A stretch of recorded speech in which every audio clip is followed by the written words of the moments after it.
नमस्कार विद्यार्थियों, आज की क्लास अपनी सामाजिक की 10th क्लास क्लास है। पिछली क्लास में अपन मानव संसाधन के बारे में अध्ययन कर रहे थे। मानव संसाधन के विभिन्न पॉइंट अपन पढ़ लिए थे। लास्ट कुछ पॉइंट बच रहे हैं जो आज क्लास में होंगे। तो सबसे पहले आज का बिंदु है वह है नगरीकरण।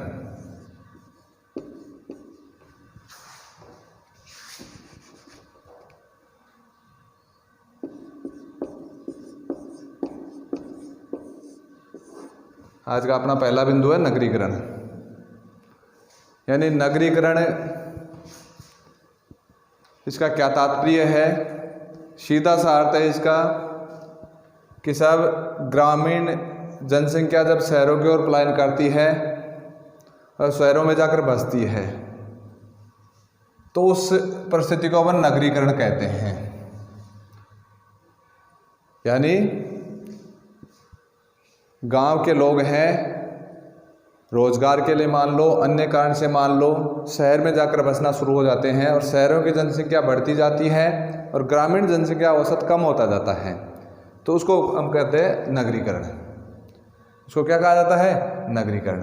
और जब भारत आज़ाद हुआ उस समय भारत में ग्रामीण बाहुल्य देश था, ग्रामीण जनसंख्या बहुत अधिक थी। लेकिन आज़ादी के बाद वर्तमान की स्थिति अपन देखें तो वर्तमान समय में लगातार शहरों की जनसंख्या बढ़ती जा रही है। यानी कस्बे नगर बनते जा रहे हैं, नगर क्या है, बड़े शहर बनते जा रहे हैं, बड़े शहर महानगर का रूप लेते जा रहे हैं। यानी अगर आप आज़ादी से लेकर वर्तमान तक के आंकड़े अपन देखें तो आज़ादी के समय अपने भारत में 82.7% जनसंख्या ग्रामीण थी और नगरीय जनसंख्या थी कितनी? 17.3%।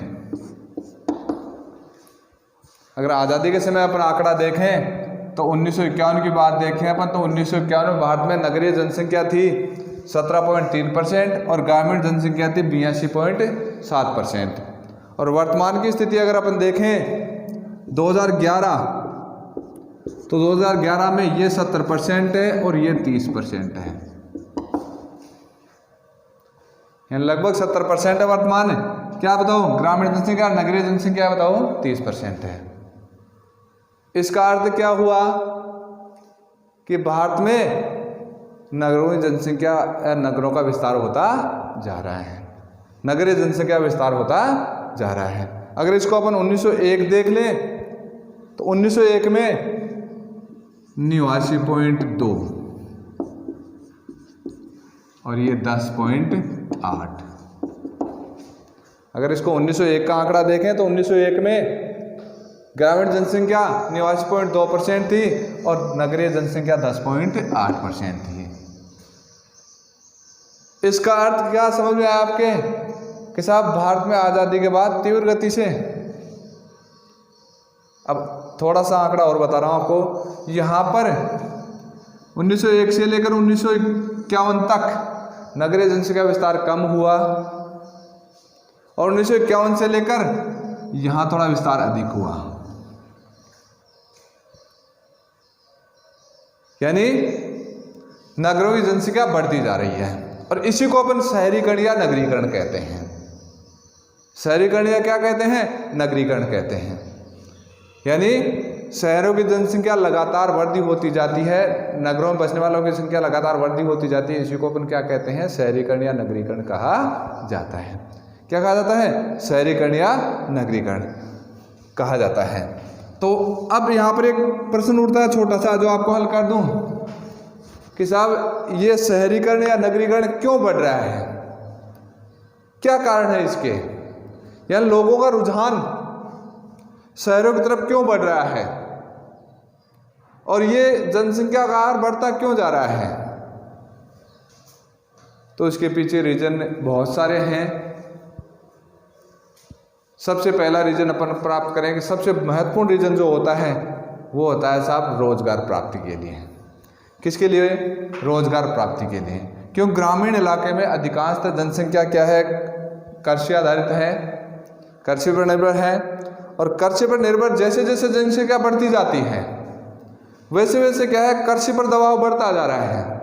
और कृषि पे दबाव बढ़ने से बेरोजगारी ग्रामीण क्षेत्र में बढ़ती जा रही है। और जैसे आप लोगों ने पढ़ा होगा, इस क्लास में अपन पढ़ेंगे कि कृषि क्षेत्र में छिपी हुई बेरोजगारी, मौसमी बेरोजगारी खूब पाई जाती है। और जैसे जैसे दबाव बढ़ता जाता है वैसे वैसे क्या है, एक तरह से जनसंख्या बढ़ती जाती है, वैसे वैसे बेरोजगारी की संख्या बढ़ रही है। इसलिए लोग रोजगार प्राप्ति के लिए, मूल कारण आता है नगरीकरण का, रोजगार प्राप्ति के लिए लोग शहरों की ओर पलायन करते हैं। क्यों? शहरों में जैसे औद्योगिक संस्थान हैं, अनेक ऐसे रोजगार के अवसर होते हैं जिनको प्राप्त करने के लिए ग्रामीण जनसंख्या लोग पलायन कर रहे हैं। कहाँ? शहरों की ओर। और इसके अलावा जैसे मान लो शिक्षा प्राप्त करना हो, स्वास्थ्य सुविधाएं प्राप्त करनी हो, और अनेक कारण ऐसे होते हैं जैसे मान लो कि साहब नई तड़क भड़क और नई एक तरह से जनरेशन के लोग हैं, ये क्या है, अपनी अनेक मूलभूत सुविधाओं के लिए किसकी ओर गमन कर रहे हैं? शहरों की ओर गमन कर रहे हैं। तो इसे अपन नगरीकरण कहते हैं।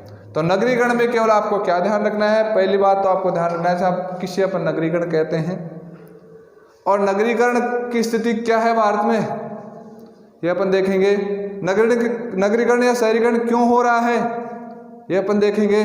तो इस प्रकार से अपना पहला बिंदु है वो अपन देख सकते हैं साहब, नगरीकरण किसे कहते हैं, किस प्रकार से नगरीकरण हो रहा है।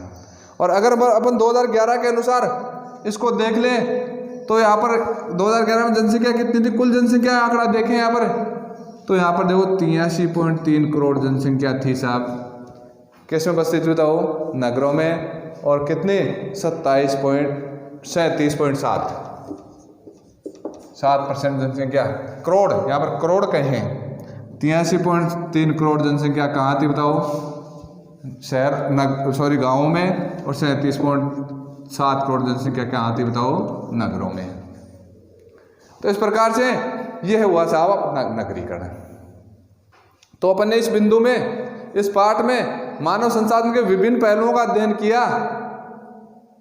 जैसे आपने जनसंख्या वृद्धि का अध्ययन किया, जनसंख्या घनत्व का अध्ययन किया, जनसंख्या वितरण का अध्ययन किया, फिर जनसंख्या में साक्षरता का अध्ययन किया, लिंगानुपात का अध्ययन किया, अब अपन ने नगरीकरण का अध्ययन किया।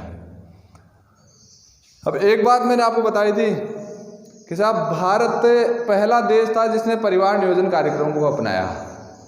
किसको अपनाया? परिवार नियोजन कार्यक्रम को अपनाया। और वो कब? 1952 में। और परिवार नियोजन का मतलब क्या होता है? परिवार नियोजन का मतलब होता है कि साहब परिवार को सीमित रखते हुए जनसंख्या वृद्धि को रोक लगाना, परिवार को सीमित रखते हुए एक तरह से जनसंख्या से संबंधित और परिवार के विकास पर ध्यान देना। परिवार नियोजन, नियोजन का अर्थ क्या होता है?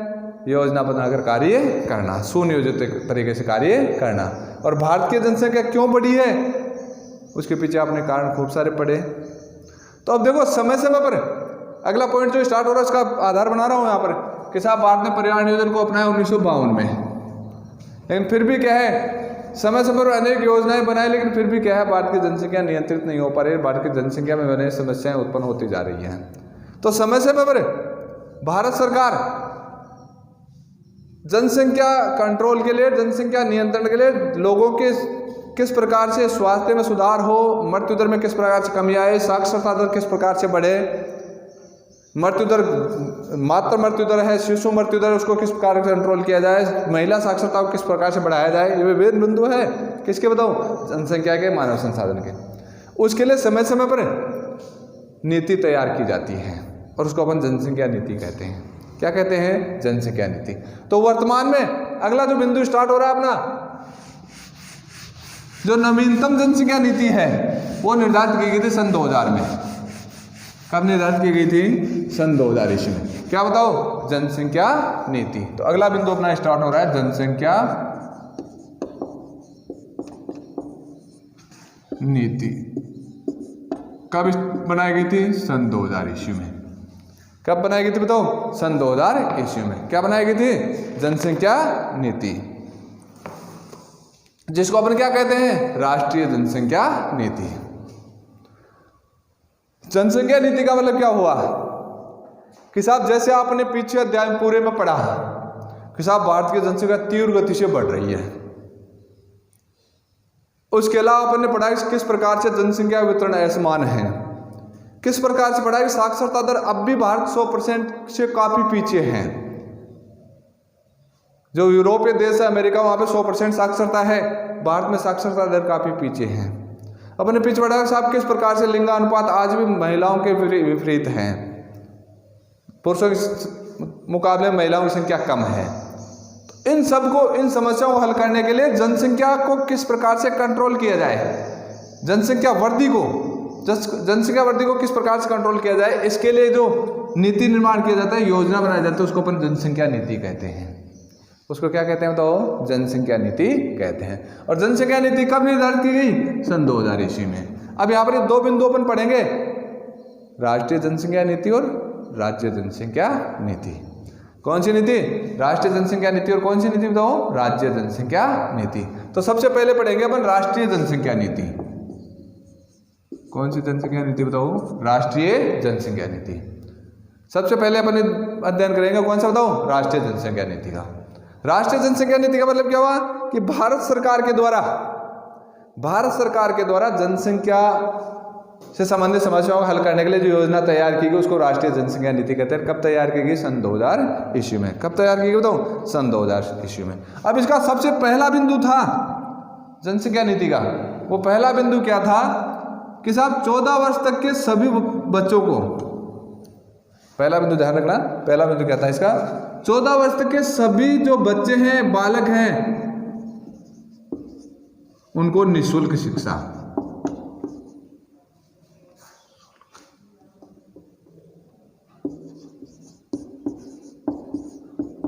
राष्ट्रीय जनसंख्या नीति का सबसे महत्वपूर्ण जो पहला बिंदु था वो क्या था बताओ? 14 वर्ष से कम आयु तक के, 14 वर्ष से कम आयु तक के प्रत्येक बच्चे को क्या बताओ? निःशुल्क शिक्षा प्रदान करना। दूसरा बिंदु था, वो दूसरा बिंदु क्या था कि साहब शिशु मृत्यु दर,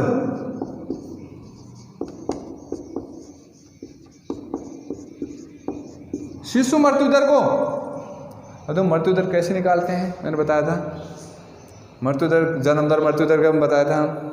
तो मृत्यु दर किसे कहते हैं साहब? प्रति 1000 व्यक्तियों पर मरने वालों को औसत संख्या क्या कहते हैं? मृत्यु दर। तो मृत्यु दर क्या बताओ? 30 से कम करना। और 30 से कम यानी जब 1000 बच्चे जन्म लेते हैं उसमें क्या है, खूब सारे बच्चे, मृत्यु दर काफी उच्च है भारत में, उसको कंट्रोल करना और 30 से कम करना। यानी शिशु मृत्यु दर है, इसका मतलब क्या हुआ? शिशु मृत्यु दर। शिशु मृत्यु दर का मतलब क्या होता है? इसका मतलब है कि साहब बच्चे जन्म लेते हैं, या तो उनके गर्भ में मृत्यु हो जाती है, या जन्म के बाद तुरंत कुछ महीनों में या 1-2 साल में उनकी मृत्यु हो जाती है। वो अनेक कारणों से होती है, उन कारणों की खोज करना और खोज करके शिशु मृत्यु दर किससे कम करना बताओ? 30 से कम करना। किससे कम करना बताओ? 30 से कम करना। अब ये कैसे होगा? ये 30 से कम कैसे होगा? तीसरा इसका था कि टीकाकरण प्रोग्राम को बढ़ाना। किसको बढ़ाना बताओ? टीकाकरण प्रोग्राम को बढ़ाना। यानी सीधी सी बात है कि साहब प्रत्येक बच्चे को टीका उपलब्ध हो, प्रत्येक बच्चे को क्या उपलब्ध हो? बताओ? टीका उपलब्ध हो, ये व्यवस्था करना इस जनसंख्या नीति का मुख्य ध्येय था। इसके अलावा यहां पर देखो अगला लक्ष्य क्या था? चौथा कि साहब लड़कियों की विवाह की आयु बढ़ाना।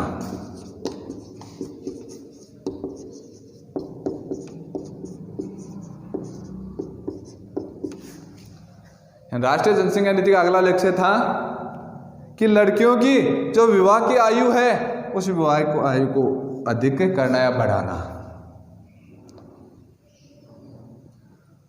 तो इस प्रकार देखो यहां पर ये लक्ष्य थे मुख्य रूप से। इसके अलावा क्या था लक्ष्य कि साहब ये जनसंख्या, प्रत्येक जो नौजवान है, प्रत्येक जो कपल है या मान लो शादीशुदा जोड़ा है, उसको प्रेरित करना कि जनसंख्या को क्या करना बताओ? सीमित करना। और हम तो हमारे 2 के लक्ष्य को पूरी तरह से प्राप्त करना। किसको प्राप्त करना बताओ? हम दो हमारे दो के लक्ष्यों को पूरी तरह से प्राप्त करना। तो इस प्रकार देखो ये राष्ट्रीय जनसंख्या निश्चित की गई। कौन नीति तो निश्चित की गई? राष्ट्रीय जनसंख्या नीति। और मैंने कहा ना भी कि 1952 में पहला देश था भारत किसको अपनाने वाला बताओ? जनसंख्या नीति को, सॉरी परिवार नियोजन कार्यक्रम को अपनाने वाला। तो ये तो थी अपनी कौन सी नीति बताओ? राष्ट्रीय जनसंख्या नीति। अब अपन कौन से राज्य के निवासी हैं? राजस्थान। इसलिए अपन यहां पर पढ़ेंगे अगला बिंदु,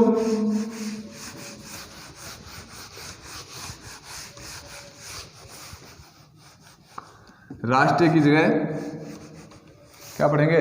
राज्य जनसंख्या नीति या राजस्थान की जनसंख्या नीति।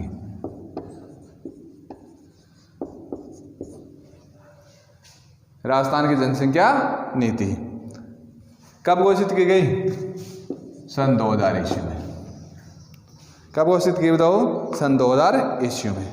अब देखो यहां पर जैसे आपने पढ़ा होगा और इस अध्याय का ढंग से अध्ययन करोगे तो आप पाओगे कि साहब जिस प्रकार भारत में राष्ट्रीय स्तर पर जनसंख्या से जुड़ी अनेक समस्याएं हैं, जैसे मान लो साक्षरता दर काफ़ी कम है, लिंगानुपात काफ़ी कम है, तो इन सब बिंदुओं में जनसंख्या वितरण असमान है। इन सब बिंदुओं में राजस्थान काफ़ी पीछे है। इन सब बिंदुओं में राजस्थान काफ़ी पीछे है और राजस्थान में साक्षरता दर भी काफ़ी कम है। और अगर महिला साक्षरता दर को देखें तो राजस्थान सबके लास्ट में आता है। और जैसे आपने साक्षरता वाले पॉइंट में बताया था कि राजस्थान की साक्षरता दर है, महिला साक्षरता कितनी बताओ? 52.66। कितनी बताओ? महिला साक्षरता दर कितनी बताओ? 52.66। और राजस्थान की बात देखें तो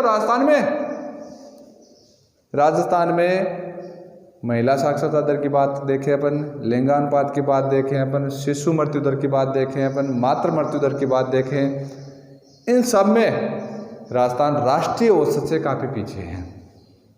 तो राष्ट्रीय औसत है अपना, उस राष्ट्रीय औसत से काफ़ी पीछे है। इसलिए राजस्थान सरकार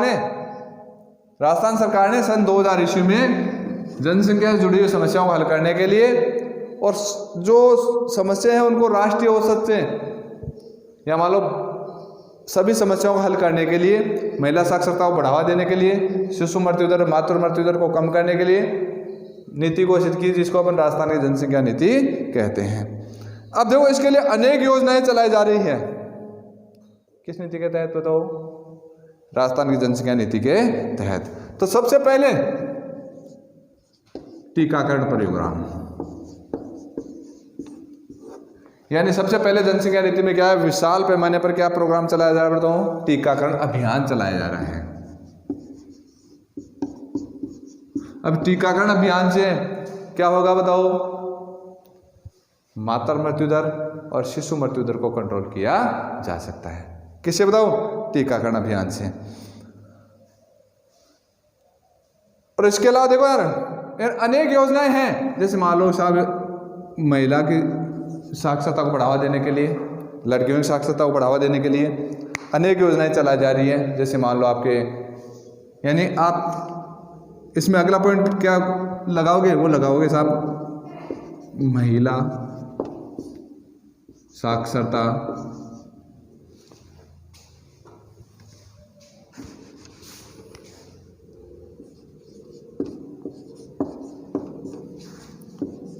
को बढ़ाना,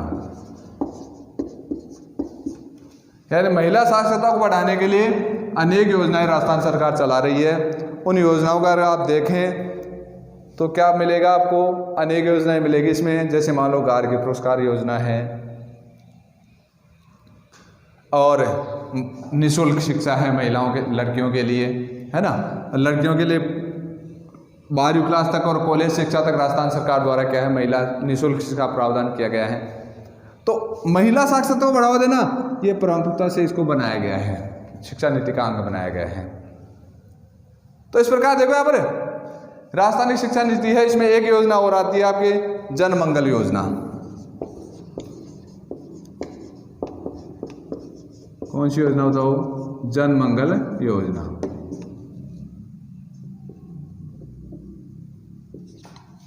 जन मंगल योजना है।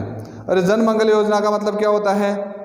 इसका मतलब यह है कि साहब जो प्रत्येक परिवार हैं उस प्रत्येक परिवार को इस योजना से जोड़कर जो सुविधाएं हैं, परिवार कल्याण से जुड़ी हुई सुविधाएं हैं, उन सारी सुविधाओं से उनको जोड़ना, उनको उपलब्ध करवाना। जन मंगल योजना का मतलब क्या है कि राजस्थान सरकार का प्रत्येक जो परिवार है उस प्रत्येक परिवार को ये नाम दिया गया जन मंगल योजना। और उसका मतलब क्या है कि प्रत्येक परिवार को किससे जोड़ना बताओ? परिवार कल्याण कार्यक्रम से जोड़ना, परिवार नियोजन कार्यक्रम से जोड़ना, जिसके तहत जो विभिन्न स्वास्थ्य केंद्र हैं उन स्वास्थ्य केंद्रों पर गर्भवती महिलाएं हैं उनके लिए विभिन्न क्या सुविधाएं उपलब्ध करवाई गई है।